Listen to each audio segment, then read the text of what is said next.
안녕하세요. 채널 피터캣입니다. 오늘은 감정이입이라는 주제로 이야기를 시작해 볼까 합니다. 소설에서의 감정이입이란 소설 속 주인공이나 다른 등장인물들의 처지에 공감하고 마치 내 얘기처럼 느끼게 되는 경우를 말하는데요. 이것에 성공할 경우 그 소설은 내 얘기가 되어버리니까 읽기가 정말 수월해집니다. 주인공이 겪는 모든 경험 하나하나가 모두 내 것처럼 느껴지니까 끝까지 손에서 놓을 수 없게 되는 건데요. 당연히 소설가 입장에서는 독자를 자신이 창조한 주인공에게 감정이입시키기 위해 애를 쓸 것이고, 이것에 성공한 작품은 오랫동안 사랑받게 됩니다. 예를 들어 톨스토이의 안나 까리리나 초반부에 안나의 아름다운 외모를 자세하게 묘사한 문장을 읽다 보면 누구라도 안나와 사랑에 빠지지 않을 수 없는데요. 생각해보면 참 신기한 일이죠. 얼굴 한번 본 적도 없는 사람에게 강한 매력을 느낀다는 게 실화인가 싶지만, 그런 고민을 제대로 해볼 겨를도 없이 독자는 이미 그녀에게 푹 빠져 있는 겁니다. 심지어 플로베르는 보바리 부인을 쓰고 난 후 내가 엠마다라고 말하기도 했는데요. 엠마는 보바리 부인의 비극적인 주인공 이름이죠. 이 말을 처음 들었을 때는 조금 황당했습니다. 세대가 다르고 심지어 성이 다른데 어떻게 그럴 수 있나 싶었는데요. 하지만 그 후로 이런저런 소설을 읽으면서 10대 여성이나 심지어 초등학생에게까지도 나도 모르게 감정이입해서 그들의 처지가 되고 그들의 눈으로 세상을 바라보는 제 모습을 발견하면서 플로베르가 한 말에 진정한 의미를 깨닫게 되었습니다. 소설은 역시 잠시 동안이나마 내가 아닌 다른 사람으로 살게 해주고 그 눈을 통해 다시 나를 바라보게 해주는구나 하고 말이죠. 오늘 우리가 감정이입에 도전해 볼 대상은 20대 초반의 남성입니다. 제가 지금부터 말씀드리는 몇 가지 조건을 받아들일 수 있다면 이 책이 이렇게 재미있는 소설이었나 하게 될 텐데요. 먼저 시대적 배경은 1830년 프랑스입니다. 1830년은 우리가 한두 번씩은 들어봤을 왕정복고 시대의 한가운데인데요. 공화제를 추구했던 나폴레옹이 1815년 워털루 전투에서 패배한 후 나폴레옹의 시대가 저물고 프랑스는 다시 왕과 귀족이 지배하는 왕정시대로 복고했습니다. 당시 프랑스에서 왕정과 공화정의 가장 큰 차이점은 평민들에게 출세의 길이 열려있는가 아닌가 하는 것이었는데요. 자신이 군대의 하사관 출신이었던 나폴레옹 시대에는 평민들도 능력만 있으면 성공할 수 있는 길이 열려 있었지만 왕정복고 시대에 이르면 그 길은 이내 막혀버립니다. 가능했던 길이 막혀버리니까 당연히 평민들은 불만을 가졌을 테고요. 반대로 귀족들은 힘들게 다시 찾은 권력을 지키기 위해 전보다 더 가혹하게 평민들을 차별합니다. 앙시행 레짐이라는 단어를 들어보셨을 텐데요. 앙시행 레짐은 프랑스 혁명 이전에 절대군주 체제를 일컫는 말인데, 왕정복고 후 귀족들은 이 앙시행 레짐에 더 집착하게 되는 것이죠. 재미있는 점은 작가인 스탕달 자신이 나폴레옹 시대에 출세길에 올랐었지만 나폴레옹의 몰락과 함께 실직해서 성공에서 멀어졌다는 것입니다. 물론 스탕달도 불만이 많았겠지만 왕정시대에 나폴레옹을 찬양하는 글을 쓸 수는 없었으니까 겉으로는 중립을 지키고 있지만 자세히 들여다보면 역시 넓고 무능했던 구체제에 대한 예리한 비판의 시선을 감지할 수 있습니다. 먼저 이 소설의 시대적 배경을 알아보았는데요. 두 번째 공간적 배경은 베리에르라는 시골 소도시입니다. 작가는 베리에르를 높은 산과 계곡, 붉은 기와지붕을 얹은 하얀 집들이 늘어선 아름답고 목가적인 산간 도시로 묘사하고 있습니다. 은퇴한 이들이라면 누구나 꿈꿀 만한 곳인데요. 하지만 이런 아름다운 곳에서도 정치와 금전적 이해관계로 인한 심각한 갈등이 벌어지고 있었습니다. 간단하게 작품 배경을 말씀드렸는데요. 200년 전 프랑스 소설이라고 하면 처음에는 너무 멀게 생각되지만 작품 배경을 가만히 듣다 보면 왠지 낯익은 주제들이 펼쳐지는 걸 아실 수 있을 겁니다. 9세대의 기득권과 신세대의 능력 간의 갈등을 다루고 있다는 점도 그렇고요.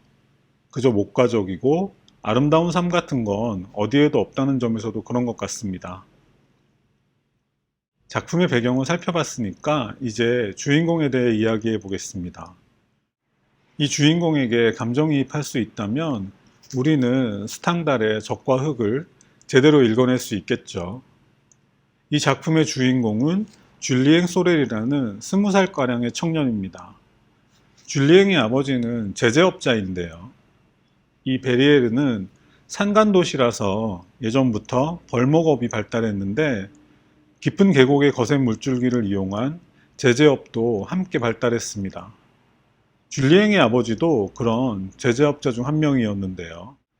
요즘 기준으로는 사업가, 그러니까 부르주아 계급이라고 보는 게 맞겠지만 당시 프랑스에서는 농민 계급에 더 가까웠다고 합니다. 줄리엥 소렐은 집안에서는 천덕꾸러기 취급을 받는 막내 아들입니다. 아버지나 형들은 모두 제재소에서 하루 종일 힘들게 일하는 데 반해 외모부터 미소년처럼 생긴 줄리엥은 육체 노동은 거부하고 틈만 나면 책 속에 빠져들기 때문이죠. 거친 사내들 속에서 혼자 공상에 빠져 있는 한 소년의 모습이 쉽게 그려지실 텐데요. 이렇게 집안에서는 쓸모없는 자식 취급을 받았지만 줄리엥의 그런 능력을 눈여겨본 사람들이 하나둘씩 나타나기 시작합니다. 결국 마을 사제에게 라틴어 교육을 받은 그는 라틴어로 된 신약 성서를 모두 외울 만큼 깜짝 놀랄 만한 학습 능력을 보여주게 되는데요. 여기서 이 작품의 제목에 대해 잠깐 언급하고 넘어가겠습니다. 작가인 스탕달이 제목의 의미를 분명히 설명하지 않아서 해석이 분분하다고 하는데요. 하지만 대체로 적은 군복의 색깔을, 흑은 사제복의 색을 의미하는 걸로 해석한다고 합니다. 그러니까 적은 줄리엥에게는 닫혀있는 귀족의 세계를, 그리고 흑은 평민이더라도 재능만 있으면 성취할 수 있는 사제 계급을 의미하는 것이고, 이 책 적과 흑은 그 두 가지 색깔 사이에서 갈등하는 주인공을 상징한다고 볼 수 있습니다. 하지만 적과 흑을 처음 접하는 분들께 당부드리고 싶은 것은 이 책을 처음부터 계급 갈등 구조로 접근하기보다는 비범한 능력을 가진 한 청년의 사랑 이야기로 보셨으면 하는 것입니다. 작가 자신도 수많은 세월과 사건 후에도 나에게 기억되는 것은 사랑했던 여인의 미소뿐이다 라 말하기도 했는데요. 이 작품 또한 똑똑하지만 아직은 미숙한 20살 청년의 사랑 이야기로 읽을 때 훨씬 더 잘 보이고, 그렇게 끝까지 읽고 나면 이야기 저변에 깔려 있는 계급 갈등 구조 속에서 희생된 한 청년의 이야기가 더 자연스럽게 다가올 것 같습니다. 이제 줄거리를 소개해 보겠습니다. 줄리엥의 비상한 학습 능력은 시 전체에 소문이 나게 되고, 이 소문은 베리에르 시의 시장이자 가장 유력한 사업가인 드레날 씨에게까지 알려지게 됩니다. 결국 줄리엥은 시장의 자녀들을 위한 가정교사로 채용되는데요. 이건 가정교사가 필요했다기보다는 줄리엥을 다른 경쟁자에게 빼앗길 수 없다는 시장의 욕심이 작용한 것이죠. 시장의 가정교사가 된다는 것은 똑똑하다는 것 빼고는 별로 내세울 게 없는 줄리엥에게는 큰 기회였습니다. 유력한 정치가이자 사업가인 시장의 측근이 될 수 있다면 향후 사제로 성공하는 데 큰 도움이 되기 때문이죠. 하지만 줄리엥은 시장의 아내인 레날 부인과 사랑에 빠져버리게 됩니다. 누가 봐도 이건 좋게 끝날 수 없는 일이죠. 이 작품을 읽다 보면 결과를 뻔히 알면서도 잘못된 선택을 계속하는 주인공의 모습을 자주 만날 수 있는데요. 앞으로의 이야기는 계속해서 이런 식으로 진행됩니다. 결국 소문이 퍼져서 더 이상 가정교사로 일할 수 없게 된 줄리엥은 이웃의 큰 도시인 부장송의 신학교에 입학합니다. 이성보다는 감정에 휘둘렸던 결과를 뼈아프게 체험한 줄리앵은 이곳에서 철저히 자신의 속마음을 숨기고 모범적인 생활을 연기하는 데 성공하는데요.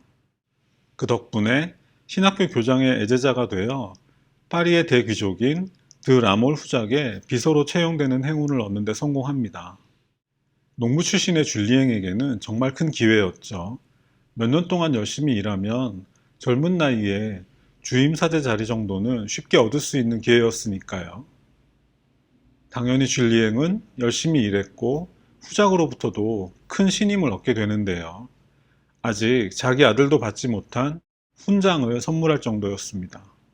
하지만 여기서도 줄리앵은 후작의 딸 마틸드와 사랑에 빠지는 실수를 저지릅니다. 줄리앵은 매우 똑똑했지만 제대로 된 교육을 받지 못해서 지식의 폭이 매우 좁았고 또 그에 반해 자존심은 무척이나 강했는데요. 어쩌면 어설프기만 했던 줄리앵의 행동이 귀족 사회의 권태와 무료에 지쳐있던 마틸드에게는 몹시 색다르게 보인 것이죠. 마틸드와 줄리앵의 사랑은 귀족작이나 재산 따위는 다 버려도 상관없다는 마틸드의 일시적인 감정의 도취와 나라고 해서 귀족 여인과 사랑하지 말라는 법은 없지 않냐는 줄리앵의 무모한 자존심이 뒤섞인 결과였습니다. 다만 마틸드의 사랑이 점점 진실해진 데 반해 줄리앵은 레날 부인을 결코 잊지 못했다는 차이만 있을 뿐이죠. 이렇게 줄거리를 소개해 드렸는데요.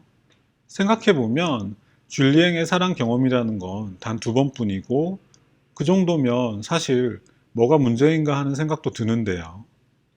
하지만 여기서 문제가 되는 건 줄리앵이 정말 원했던 건 사회적인 성공이라는 것입니다. 본인의 타고난 재능과 노력으로 성공에 다가설만 하면 쓸데없이 자존심을 내세우거나 금지된 사랑에 빠져서 스스로의 앞길을 망쳐버리는 게 너무 답답한 거죠. 그리고 막상 사랑에 빠질 때도 사랑 자체에 집중하기보다는 자존심 싸움에 더 신경 쓰니까 더 안타까워지는 건데요. 여러분도 이 책을 통해 그런 기분을 느끼신다면 그건 매우 성공한 독서를 할 수 있을 것 같습니다. 바로 작가인 스탕달이 의도했던 것이기 때문인데요. 우리는 모두 그런다는 것이죠.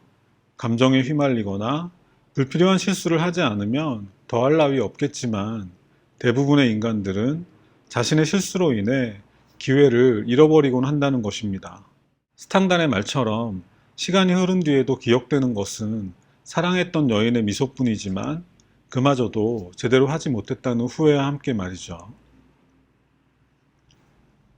조금 전에 이 작품을 20살 청년의 미숙한 사랑 이야기로 보는 걸 추천한다고 말씀드렸는데요. 그것만으로도 왜 위대한 고전의 반열에 올라 있는지 알 수 있습니다. 한 젊은이의 모습을 너무 잘 보여주고 있기 때문이죠.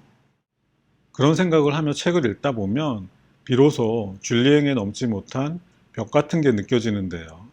신분 때문에 공평한 교육의 기회를 얻지 못했다는 점도 그렇고요.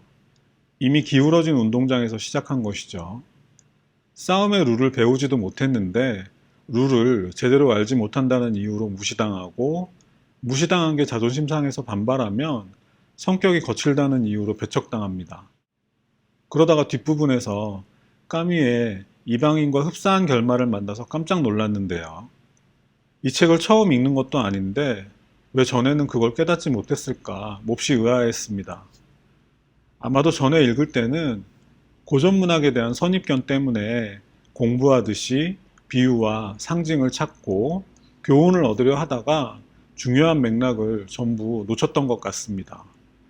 하지만 가급적 편견 없이 있는 그대로 보니까 적과 흑의 줄리앵 소렐 또한 이방인의 메르소처럼 완전한 인간은 아니지만 부족한 자기 모습 그대로 살고자 했던 또 하나의 평범한 이방인이 아니었나 생각하게 되었습니다. 메르소의 원형을 찾은 듯해서 더 즐거웠던 시간이었습니다. 네, 오늘은 프랑스 작가인 스탕달의 적과 흑을 소개해드렸습니다. 이 작품이 1830년에 발표되었으니까 우리가 잘 알고 있는 고전문학 작품 중에서도 꽤 앞선 작품입니다. 레미제라블이나 죄와벌, 보바리 부인 같은 작품보다도 수십 년 먼저 출간된 작품인데요. 그러다 보니까 예전에 저처럼 꽤 힘들어하는 분들이 많은 것 같은데요. 그래서 오늘은 성공을 꿈꿨지만 자존심과 사랑 때문에 무너진 한 청년의 이야기로 정리해 봤습니다. 그렇게 정의하면 사실 오늘날의 이야기와 전혀 다를 게 없어지기 때문인데요. 더구나 그런 시각으로 볼 수 있다면 스탕달의 탁월한 글솜씨도 마음껏 즐길 수 있을 것 같습니다. 한 인간이 가진 한계와 구세대와 신세대 간의 영원한 갈등에 대해서도 깊게 생각해 볼 수 있는 기회가 될 것 같습니다. 오늘은 여기까지 하겠습니다. 감사합니다.